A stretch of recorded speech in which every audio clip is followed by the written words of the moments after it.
শ্ৰদ্ধাৰ ধৰ্মপ্ৰাণ ৰাইজ, মই ভগৱান দাস। আজি আপোনালোকক লৈ আহিছোঁ 1897 চনৰ এখন থানলৈ।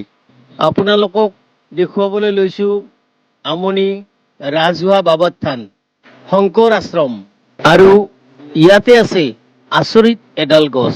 বলক তেনেহ'লে আমনি ৰাজহুৱা বাবাত থান আমি উপভোগ কৰোঁ। হে জয় চন্দ্ৰশেখৰ জয়।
শ্ৰদ্ধাৰ ভক্তবান ৰাইজ, বহুত ঠাণ্ডা ঠাই, খুব ভাল লাগে, গছ গছনিৰে ভৰা এই থানখন।